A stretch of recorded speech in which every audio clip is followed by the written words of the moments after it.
इनमें नहीं है। इसलिए ये जो विधि अर्थवाद वाक्य हैं उनके विषय में ये सोचा जाता है कि मनुष्य को प्रवृत्ति या निवृत्त करने के लिए वेदों ने ये कहे हैं। ऐसा नहीं है, प्रवर्तकता भगवान में ही है। अब वो समझाते हैं कि वेदे कर्मादिषु अविद्यमानं फलरूपम न कोप्यंगीकरोति तेन सार्थकता स्यात् किंतु यथास्थितमेव आह। जिस कर्म से जो फल नहीं हो सकता है, ऐसे भी फलों का निरूपण वेदों में किया गया है, ऐसा कोई स्वीकार नहीं कर सकता है। यानी मिथ्या प्रलोभन वेद में कहीं पर नहीं है। अगर कहीं कहा है कि ऐसा करने से ये होगा, तो वो यथार्थ ही कहा गया है। इसलिए यथास्थितमेव आह, जैसा है वैसा ही कहा गया है। अतः सर्वस्यापि स्वरूप प्रतिपादकत्वात् नैकवाक्यता सिद्ध्यर्थम अपि प्रवर्तकत्वम अंगीकर्तव्यम।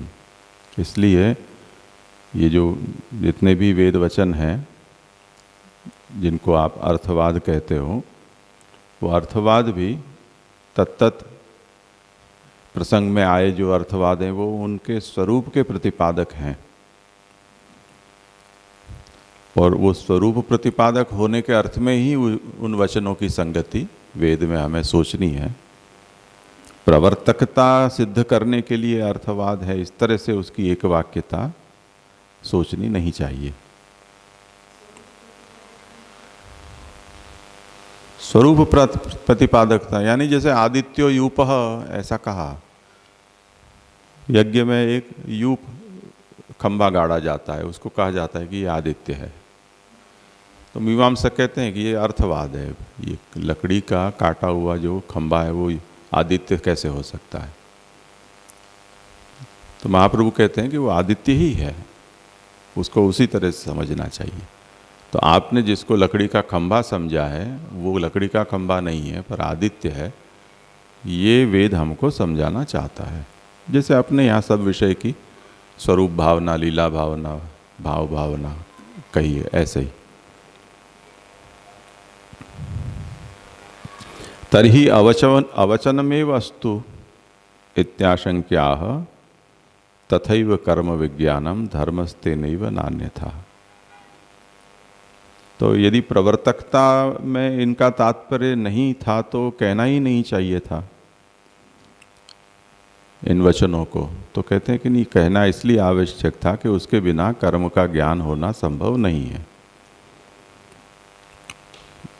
वो समझाते हैं कि क्षिप्रकारिणीम देवताम ज्ञात्वैव कर्म कर्तव्यम।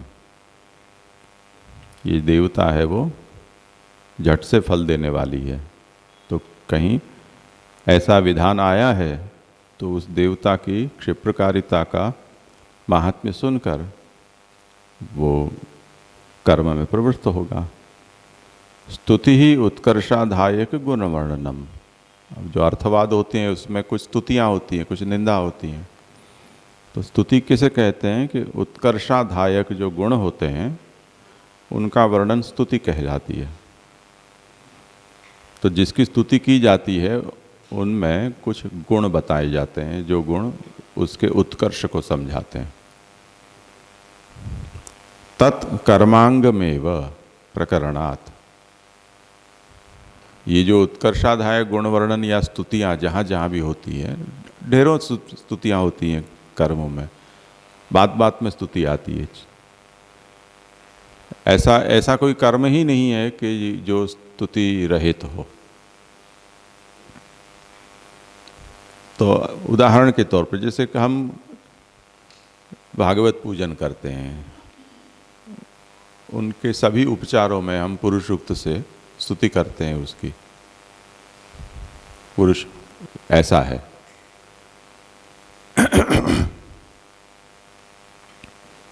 इसी तरह कल गो पूजन करेंगे तो गायों की भी हर विषय में स्तुति आएगी। आवाहन करोगे तो स्तुति पूर्वक आवाहन होगा। गंधा अक्षत पुष्प समर्पित होंगे तो भी स्तुति पूर्वक होगा, परिक्रमा करेंगे तब भी स्तुति पूर्वक होगी। तो वो कर्मांग होती है। तो ये सब स्वरूप को और उसके उत्कर्ष आधायक जो गुण हैं उनको जताने वाले होते हैं। उसका उदाहरण देते हैं कि वषट्कारो वै गायत्री शिरोच्छिनत तस्यै रसः परापतत स पृथिवीं प्राविशत स खदिरो अभवत् इति खदिरस्वरूपम तादृशमेव ज्ञात्वा कर्म कर्तव्यम एवं सर्वत्र। तब जो खदिर का कोई एक वृक्ष है जिसकी लकड़ी को वहाँ यूप के रूप में स्थापित किया जाता है। यहाँ मैंने देखा कच्छ में और कहीं जगह तो नहीं देखा है, पर घर के आंगन में वो एक कोई लकड़ा गाड़ते हैं। घर में कोई प्रसंग आता है, शादी ब्याह या ऐसा कुछ, तब तो ऐसा समझो कि वो यूप है। तो इस तरह से वो खदिर का एक यूप रखा है। वो खदिर, कोई पूछेगा कि भी क्यों खदिर का ही, क्यों दूसरे का क्यों नहीं? तो वेद कहता है कि भी खदिर ऐसा है कि वो गायत्री के जो अंश है वो भूमि में गिरा, उस अंश से ये खदिर का वृक्ष हुआ, इसलिए वो गायत्री रूप हुआ। इसलिए उसको ऐसा पवित्र जानकर उसकी यहाँ पर स्थापना की जाती है। तो तादृशम एवं ज्ञात्वा कर्म कर्तव्यम, उस समय उसमें उसी स्वरूप की भावना करनी चाहिए। अतो वेदे सर्वस्यापि स्वरूप प्रतिपादकत्वात् न प्रवर्तकत्वम किंतु सर्वस्यापि साधनम फलंच आह। इसलिए वेद में इन अर्थवादों के रूप में या स्तुति आदि के रूप में सभी वस्तु कर्मांग जो हैं उनके स्वरूप का प्रतिपादन किया गया है। वो कोई प्रवर्तक नहीं होते हैं, वो केवल साधन और फल का निरूपण करते हैं। तावतैव प्रवर्तकत्वम यदि तदा ओम इति ब्रूम। अगर आप ये कहते हैं कि किसी को किसी की साधन रूपता बता दी जाए, उससे प्राप्त होने वाला फल बता दिया जाए, तो लोग प्रवृत्त हो जाते हैं। इसी अर्थ में वेद की प्रवर्तकता हम कहते हैं। तो महाप्रभु कहे तो ठीक है, तो मुझे कोई समस्या नहीं है, इस अर्थ में प्रवर्तकता हो तो हम भी हाँ कर देंगे। फलमुख प्रवृत्तिश्चेत सर्वानेव प्रवर्तेत। पर अगर आप ये कहो कि ये प्रवृत्ति है वो फलमुख प्रवृत्ति कराने वाला होगा, तो ऐसा होता तो सभी प्रवृत्त हुए होते। ततश्च नरकादिकम न भवेत। तब तो फिर वेद को जो जानता है उसको पता है कि नरक तो यातना है, अनिष्ट का फल है, तो किसी को नरक प्राप्त होता ही नहीं। अतो दृष्टा दृष्टारिष्ट दर्शनात् न वेदः प्रवर्तकः।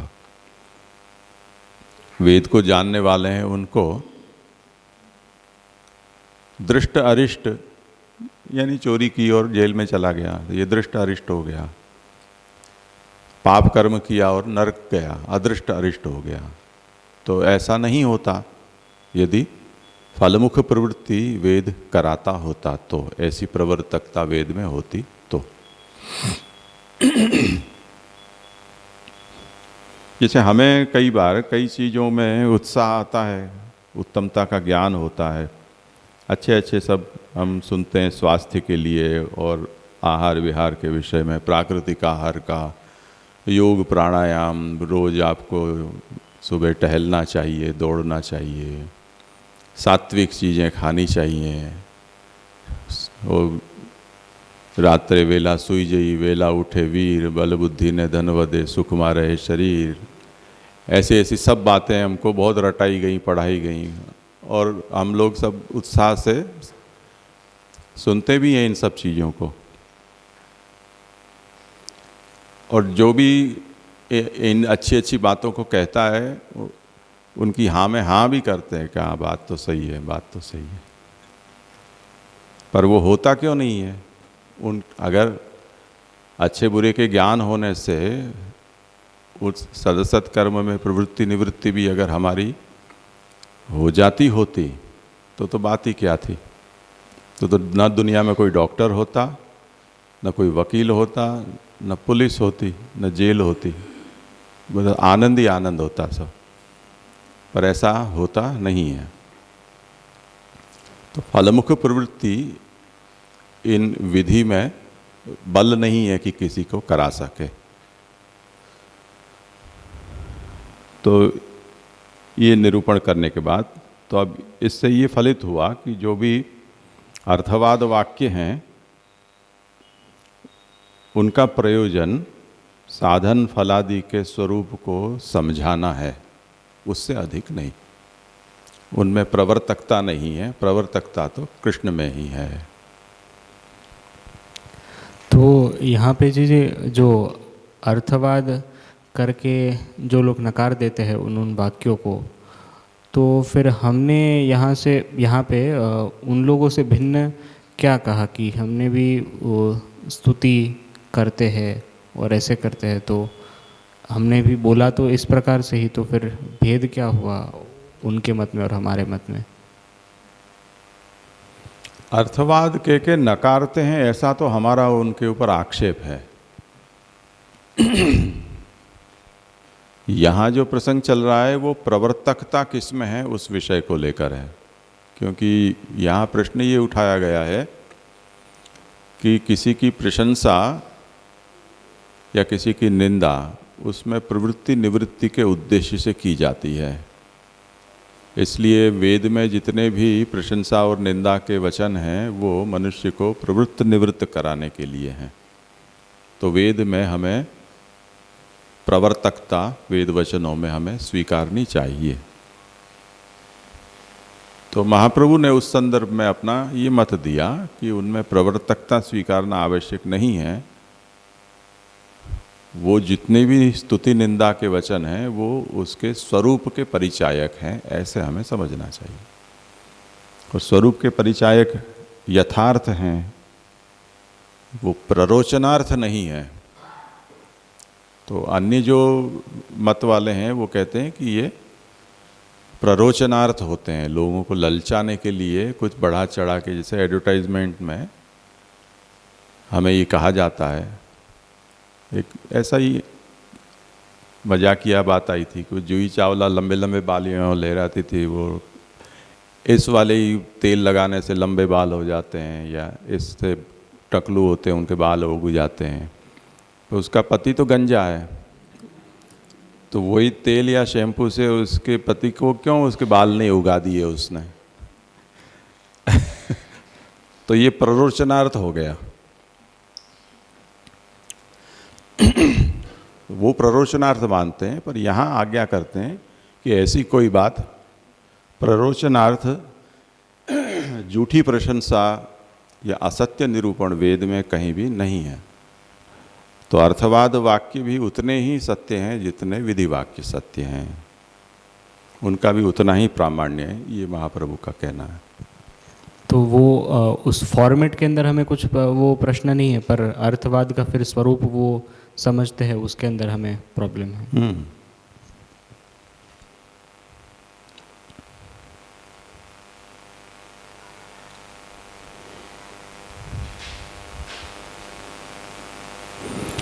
हाँ, ननु भगवत प्रवर्तना पक्षे प्ययम दोषः स्यात् परम कृपालुत्वात् भगवतः। अब कहते हैं कि चलो भगवान में प्रवर्तकता है, आप कहते हैं तो मान लेते हैं, पर जैसे भगवान के बारे में हमने सुना है, भगवान तो परम कृपालु कहे जाते हैं। ऐसे परम कृपालु भगवान यदि हैं और सबके प्रवर्तक वो ही हैं, तब ऐसा क्यों होता है कि कोई नरकगामी हो ऐसे कर्मों को करता है, कोई मुक्ति हो प्राप्त हो इस प्रकार के कर्मों को करने की प्रवर्तना भगवान करते हैं? तो जो भी अनिष्ट फल को प्राप्त करते हैं उनके भी प्रवर्तक यदि भगवान ही होंगे तब तो फिर भगवान की परम कृपालुता रही नहीं। तो ये प्रश्न फिर यहाँ अनुत्तरित रहता है। तो उसका समाधान देते हैं कि प्रेरको भगवान आत्मा स्वात्मना दोष वर्जितः। सर्वेषाम आत्मत्वाद यथा सुखम प्रेरयतु। आपने भगवान को क्या समझ रखा है? भगवान कोई और है और जिनको प्रवर्तित कर रहे हैं वो कोई और है, ऐसा है? तो भगवान तो सबकी आत्मा है और आत्मा होने से वो स्वयं ही है। तो जिनको जो करना हो सो भगवान अपने आप के साथ उनको जो करना है उस तरह से वो करते हैं, उसी तरह प्रेरणा करते हैं। तो उसमें परम कृपालुता खतरे में कैसे आ गई? अतो न कोपि दोषः।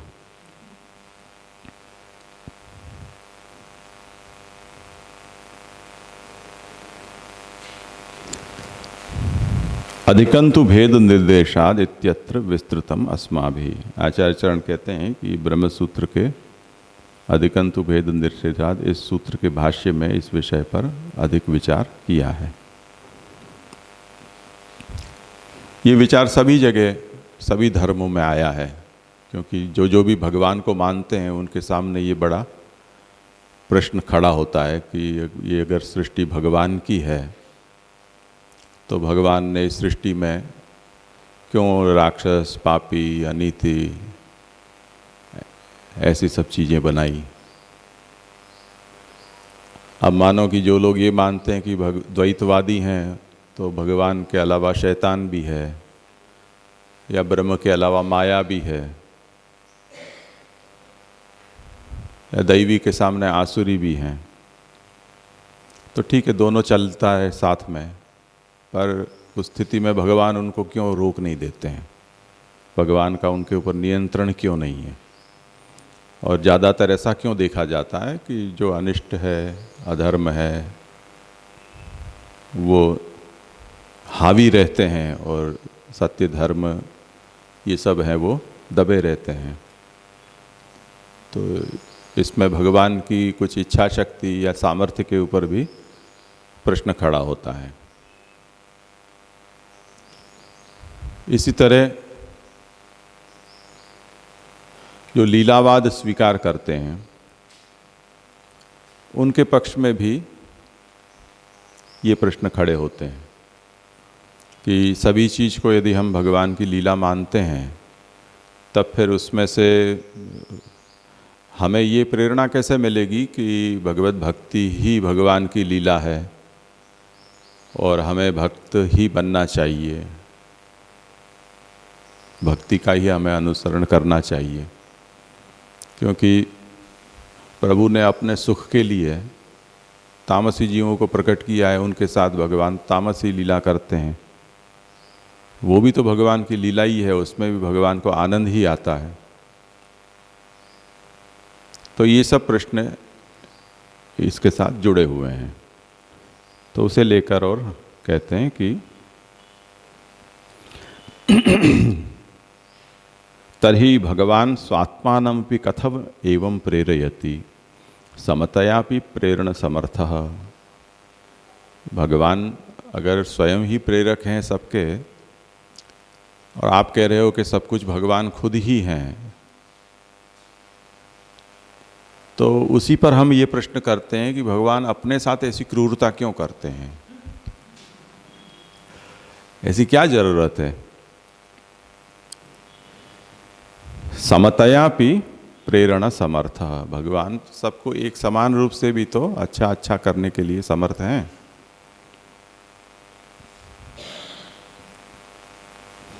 जैसे एक उदाहरण देता हूँ, ऐसा मैंने सुना है, सच्चा झूठा पता नहीं है, पर स्विट्ज़रलैंड या कोई ऐसा देश है कि जहाँ अपराध की मात्रा इतनी कम है, क्योंकि सब लोग सुखी संपन्न हैं, किसी से किसी को झगड़ा नहीं है, सबको सब उपलब्ध है, तो वहाँ की जेल हमेशा खाली रहती है। अब बना तो दी जेल, व्यवस्था भी खड़ी कर दी, जेलर वेलर सब कुछ अपॉइंट कर दिए, पर जेल खाली रहती है क्योंकि कोई अपराधी नहीं है, तो डालें किसको? तो अपराधी को इंपोर्ट करना पड़ता है उनको।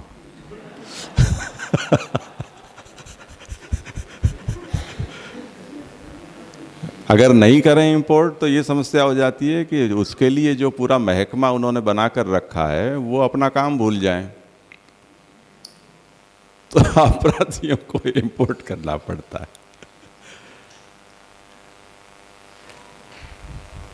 ऐसे ऑस्ट्रेलिया के बारे में भी सुना है कि पुराने समय में जब कॉलोनी, ये ब्रिटिश कॉलोनियलिज्म चल रहा था, उस समय ब्रिटेन और यूरोप के जितने भी खतरनाक जो गुनहगार होते थे, उनको ऑस्ट्रेलिया का जो द्वीप है वो ऐसा रिमोट कि वहाँ किसी का पहुँचना मुश्किल, पहुँच जाए तो वापस आना मुश्किल। तो जैसे अपने यहाँ अंडमान निकोबार में काले पानी की सज़ा दी जाती थी, उस तरह से उन सब गोरियों को, जो दुष्ट अपराधी थे, उनको ऑस्ट्रेलिया पटक गया है। ओरिजिनली ऑस्ट्रेलिया की प्रजा गोरी नहीं है, वहाँ की प्रजा रेड इंडियन टाइप की और ऐसी है। अब पीछे वहाँ जाने के बाद वो सृष्टि, जैसे ब्रह्मा जी ने पहले रुद्र की सृष्टि की और वो सृष्टि उनको खाने दौड़ी, उस तरह से वो जितने अपराधी वहाँ जमा हो गए, उनकी सृष्टि ऐसी फूल फाल गई कि पूरा देश घिर गया उससे। तो अब वहाँ जितने भी सफ़ेद रंग वाले हैं वो सब के सब अपराधियों की संतान है, पापियों की, दुष्टों की संतान है। आज ही शायद यहाँ आने वाले हैं ना उसके राष्ट्रपति, कहा गया। हाँ, तो आज उसका राष्ट्रपति यहाँ हिंदुस्तान में है।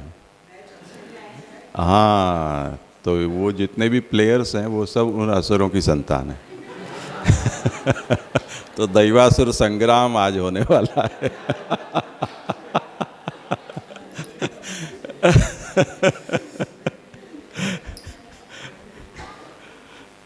तो यहाँ महाप्रभु भी यही आज्ञा कर रहे हैं कि अगर ठीक है, भगवान प्रवर्तक हैं और भगवान सबकी आत्मा है,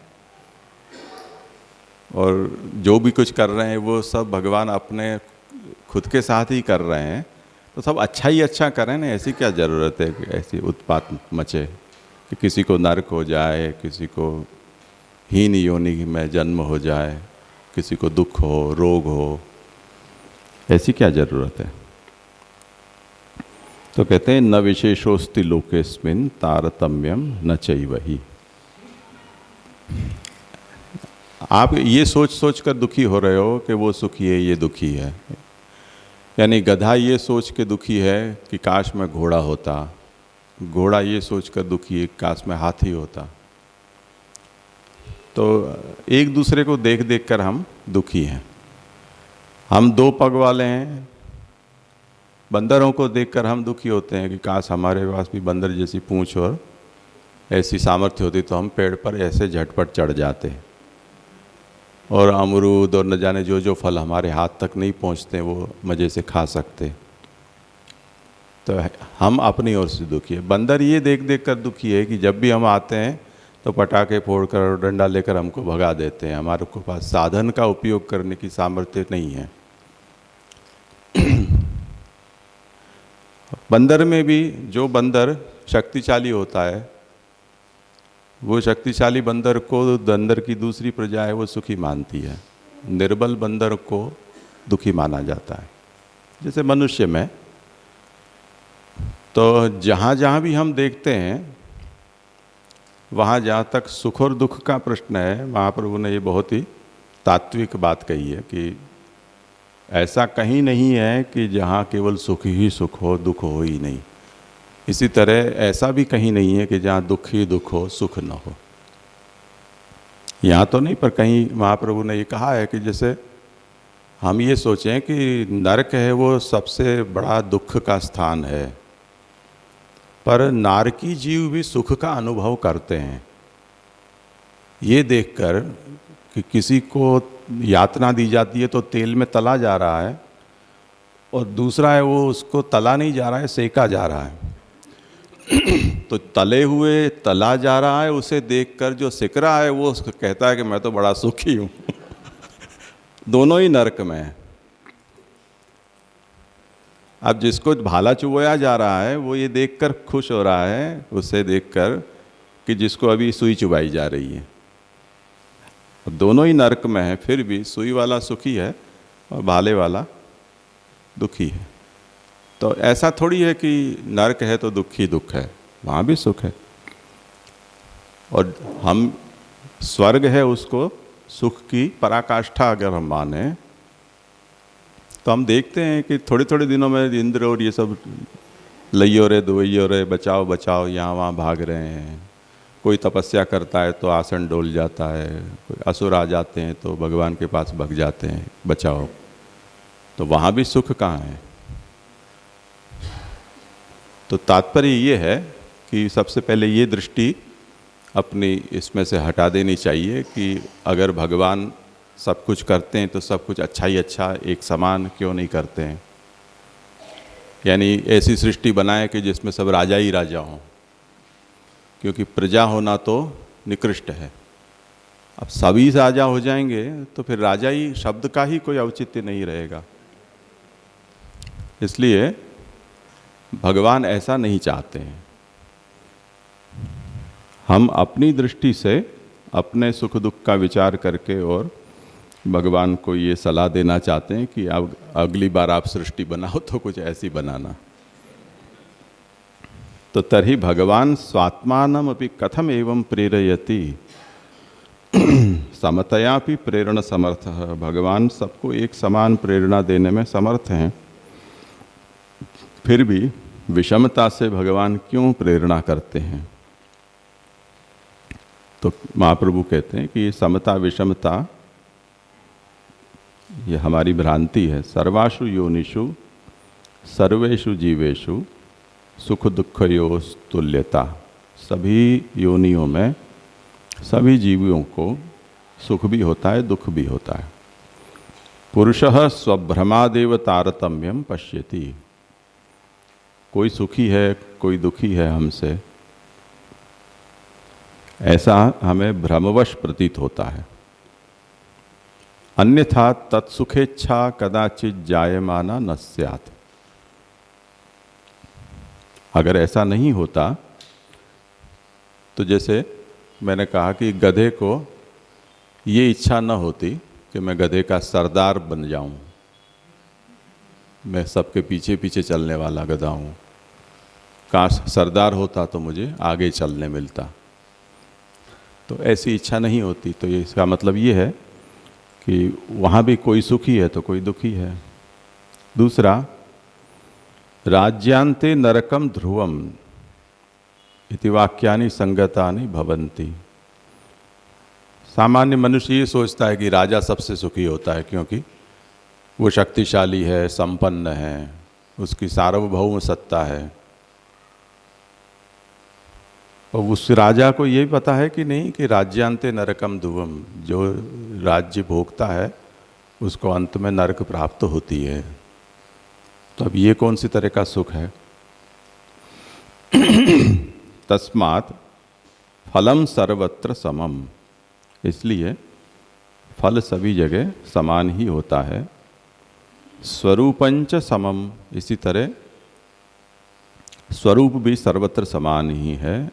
इति पूर्वमेव उक्तम, ये बात हम पहले कह चुके हैं। इसलिए आगे कहा जाएगा अखंडम कृष्णवत् सर्वम यथा तत्तु निरूपितम। जिस तरह से ये अखंड कृष्ण ही यह सब कुछ है, अखंड कृष्ण ही यह सब कुछ है, ऐसा यहाँ पर निरूपण किया। ये तृतीय एकादश स्कंध में आगे बात आएगी। आत्मैव तदिदम सर्वम सृज्यते सृजति प्रभु त्रायते त्राते विश्वात्मा ह्रियते हरतीश्वरः। इदम सर्वम आत्मैव सृज्यते। ये जो कुछ भी यहाँ पैदा किया है वो आत्मा ने ही किया है। आत्मा ही पैदा की जाती है और प्रभु ही भगवान ही अपने आप को पैदा भी करते हैं। त्रायते, कष्ट से मुक्त करने वाले भी भगवान हैं, और जिसको मुक्त किया जा रहा है वो भी भगवान ही मुक्त हो रहे हैं।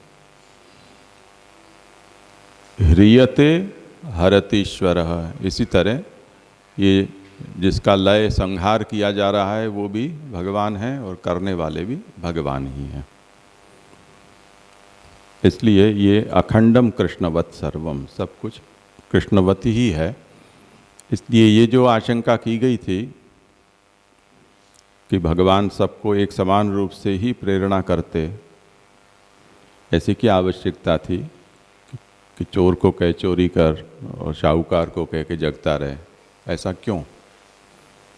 तो उसका ये समाधान दिया कि सबसे पहले जो महाप्रभु ने शास्त्रार्थ प्रकरण में आत्मसृष्टिर नवैषम्यम नैर्घृण्यम चापि विद्यते, वहाँ से इस बात का समाधान दिया है कि भगवान किसी के प्रति विषम हैं, किसी के पक्षपाती हैं, किसी के प्रति क्रूर हैं, ऐसा आक्षेप इसलिए नहीं किया जा सकता है कि भगवान ही स्वयं सर्वरूप हुए हैं।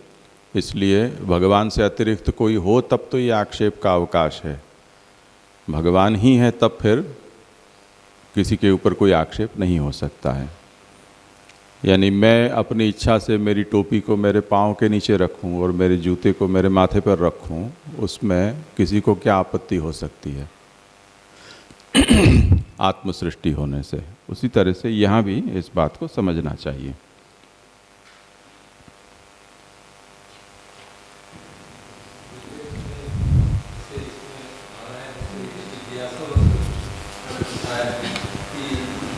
जब अपने युगों की बात करते हैं तो युगों में सतयुग है, कलयुग है, द्वापर त्रेता है। तो हम तो ऐसे सुनते हैं, जो हमने पढ़ा है, समझाया गया है कि सतयुग में तो सब सुखी होते हैं। तो वो एक ऐसा युग होता है, सारे जीव उस युग के अंदर सुखी होते हैं।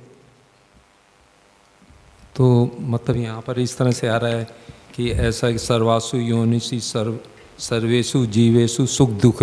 तो उस वाले युग में तो कोई दुखी तो होता नहीं है सतयुग के अंदर। वहाँ तो जितने सतयुग में जीव हैं सबको सुखी रहता है, क्योंकि वो सतयुग में ऐसा सुनते हैं कि वो चूँकि वहाँ ज्ञान होता है और सात्विक प्रवृत्ति के जीव होते हैं, तो वहाँ पर सब सुखी होते हैं। तो वो भी एक ठाकुर जी एक ऐसे युग की भी संरचना तो करते ही हैं ना, कि वहाँ पर सारे ही जीव हैं वो सुखी हैं। ऐसा है कि सबसे पहले तो हमें उनके जीवों का इंटरव्यू लेना चाहिए। आपको कैसा लग रहा है? दूसरा ये है कि सतयुग के कल्प की, सतयुग की जो भी अवतार लीलाएं हैं, अभी आपने मास्टर जी ने उस दिन निकाला था ना कुछ, कौन से युग में कौन कौन से अवतार हुए। आपकी किताब में हो तो जरा एक आध दो सुना दीजिए। हाँ हाँ, देखो नहीं है, उन्होंने अच्छी लिस्ट बनाई है।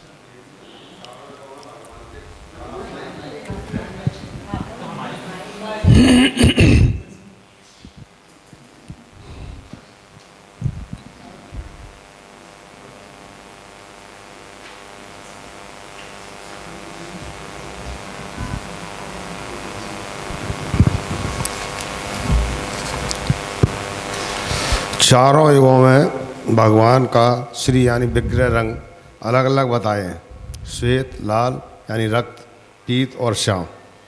वो भगवान के वर्ण रंग समझ में नहीं आए।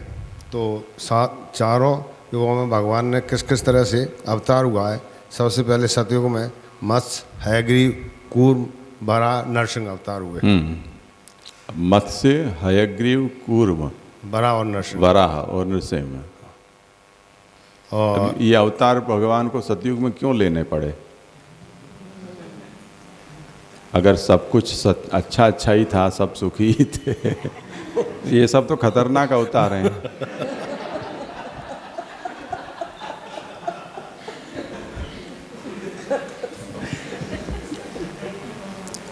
नाम बड़ा अच्छा है सतयुग, और जब तक हम उसको अधिक नहीं जाने तब तक सब अच्छा अच्छा लगता है, पर सभी जगह कुछ कुछ तो गड़बड़ घोटाला है ही।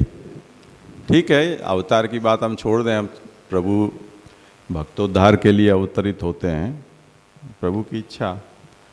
पर सभी युगों में सभी तरह के जीवों की सृष्टि तो होती ही है। तो जिनको कीट योनि प्राप्त हुई है वो ये सोचकर दुखी होंगे कि काश हमको पक्षी या पशु योनि प्राप्त होती। पक्षी पशु योनि वाले ये सोचकर दुखी होंगे कि हमको मनुष्य योनि प्राप्त होती। तो इस तरह के जो तारतम्य हैं वो तो वहाँ भी हैं ही ना। ऐसा तो नहीं है कि सब लोग देवतुल्य प्रकट सच्चिदानंद स्वरूप वहाँ हों। अब जहाँ ऐसा होता है वहाँ भी लीला में हम ये वर्णन देखते हैं कि जहाँ तो सब कुछ मुक्त जीव हैं, फिर भी सनत कुमार आदि आए तो उनको देखकर जय विजय को ये हो गया ना कि ये के नंग धड़ंग ऐसे असभ्य लोग ठाकुर जी के सामने आ गए। तो वहाँ भी कुछ तो ऐसा प्रभु दिखाते ही हैं। जय जय, प्रणाम जय जय। यहाँ पे फलम सर्वत्र समम कहा और स्वरूपम च समम कहा, तो स्वरूप से कृष्णवत लेना। हाँ जी। अखंडम कृष्णवत स्वरूप।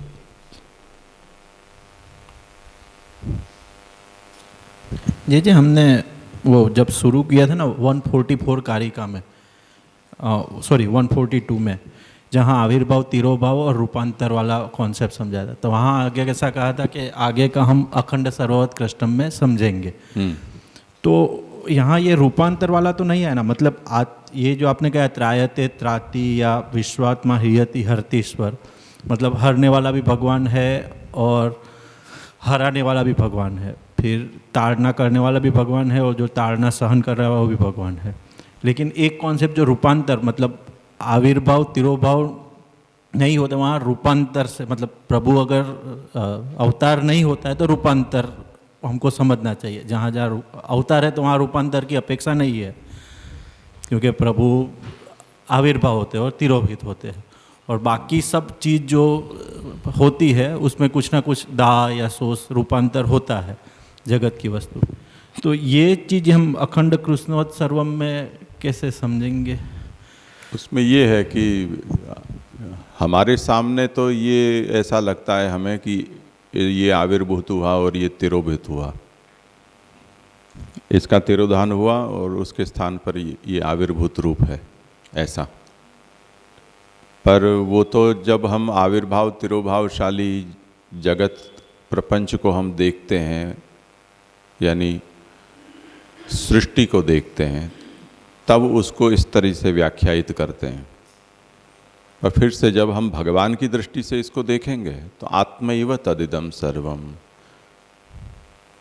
तब तो वो भगवान ही आविर्भूत हो रहे हैं, भगवान ही तिरोभूत हो रहे हैं, क्योंकि अखंडम कृष्णवत सर्वम, जो कुछ भी है सो अखंड कृष्ण ही है। तो इसको हम भगवान की दृष्टि से सोचेंगे तो क्या होगा, वहाँ घटपटादि पदार्थ तो फिर बचे नहीं ना कोई भी। जैसे घटनाश हुआ या घट रूप का तिरोभाव हुआ और उसके स्थान पर कपाल या ठीकरा वहाँ हमको उपलब्ध हुए, तो हम ये कहेंगे कि घट रूप का तिरोभाव हुआ है और ठीकरे के आविर्भाव हुआ है। पर अगर कृष्ण दृष्टि से सोचेंगे तो कृष्ण क्या सोचेंगे कि मैं ही एक रूप से तिरोभूत हुआ हूँ और मैं ही एक रूप से आविर्भूत हुआ हूँ। तो आत्मैव तदिदम सर्वम, ये सब कुछ आत्मा ही है, कृष्ण ही है। तो जैसे वही बात नाम सृष्टि में हमने ये देखा कि वाक्य है वो लौकिक वाक्य हैं, वो मनुष्य बुद्धि कल्पित होने से अनित्य हैं, जैसे कि संसार। पर अंत में जाकर महाप्रभु ने क्या कहा कि भगवान ही लीला के लिए हमारे अस्मदादि मुखे नापी, भगवान ही प्रकट हो रहे हैं। तब उस स्थिति में फिर वो बात नहीं रह गई ना, वो हम कक्षा अलग कक्षा पे वो बात कर रहे हैं इस तरह से।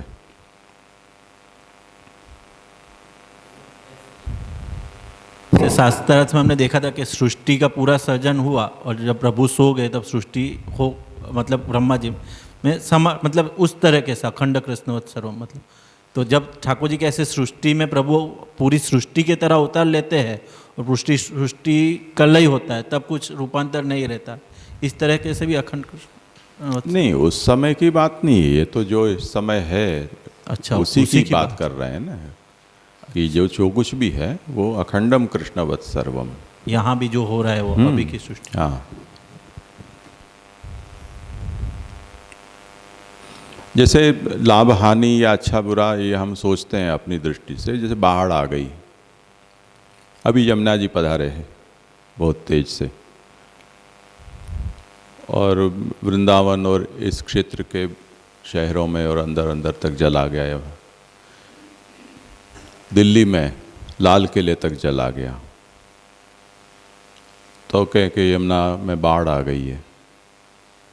पर क्या सचमुच में यमुना में बाढ़ आई है, या यमुना में आपने पेशकदमी कर ली थी? यमुना तो अपनी जगह पर ही आई है, क्योंकि लाल किला जब बना था उसी समय लाल किला यमुना के किनारे पर बना था, पर आपने यमुना को धक्का मार मार के और दूर करते गए और आप बसते गए, तो आप यमुना में बाढ़ आपकी आई है। और अब इतने साल बाद यमुना अपनी जगह पर आई है, तो यमुना में कोई बाढ़ नहीं है। तो इस तरह से हम इन बातों को सोचना होगा। तो जितने भी जैसे भूचाल आते हैं, साइक्लोन आते हैं, या कभी अकाल होता है, कभी अतिवृष्टि होती है, इन सब को हम अपनी दृष्टि से अच्छा बुरा ऐसा सोचते हैं। पर वो तो प्रकृति का अपना एक आनंद है, वो अपने ढंग से अपने साइकिल से वो चल रही है, उसमें अच्छा बुरा जैसा कुछ होता ही नहीं है। आपने जैसे सिस्मिक जोन जितने भी हैं, ऐसे हाई सिस्मिक जोन पूरी दुनिया को पता है कि कहाँ है, वो कितने रिक्टर स्केल का वहाँ भूकंप आ सकता है, वो भी सब लोग जानते हैं, उसके लिए गाइडलाइन भी बनी हुई है। पर आप लोभवश कि भूकंप तो कभी 100-150 साल में आता है, जब आएगा तब की बात तब देखी जाएगी, अभी तो बस जाओ, ये सोचकर हम ऐसे स्थानों पर भी बड़े बड़े भवन बना देते हैं, बड़े डैम बना देते हैं। अब धरती तो अपने ढंग से चल रही है, उसका टाइम साइकिल अलग है, हमारा टाइम साइकिल अलग चलता है, तो हम अपने ढंग से सोचते हैं इस बात को। तो इस तरह से यहाँ जो आप आज्ञा कर रहे हैं कि आविर्भाव तिरुभाव, वो भगवान की शक्ति है, और एक रूप का तिरुभाव होने पर दूसरा रूप आविर्भाव होता है। जिस रूप को आविर्भूत करना चाहते हैं वहाँ अपने अन्य रूपों को भगवान तिरोहित रखते हैं, एक ही रूप को प्रकट रखते हैं। इस प्रणाली से ये सब हो रहा है, और ये आविर्भाव तिरुभाव इसलिए मानना आवश्यक है क्योंकि उसके माने बिना वो ब्रह्म ही सब कुछ है, वो सिद्ध नहीं हो पाता है। तो आविर्भाव तिरुभाव से सब कुछ ब्रह्म है, इसकी सिद्धि होती है। उत्पत्ति नाश से वो सिद्धि नहीं होती है। तो आविर्भाव तिरुभाववाद वो वाद है जिससे ब्रह्मवाद सिद्ध होता है। इसलिए महाप्रभु ने कहा कि आगे जाकर मैं इस बात को कहूँगा, और वो अब अवसर यहाँ आया जब आत्मैव तदिदं सर्वं सृज्यते सृजति प्रभु त्रायते त्राति सर्वात्मा ह्रियते हरितीश्वरः। वहाँ आकर महाप्रभु ने इसको फिर से समझाया कि आविर्भाव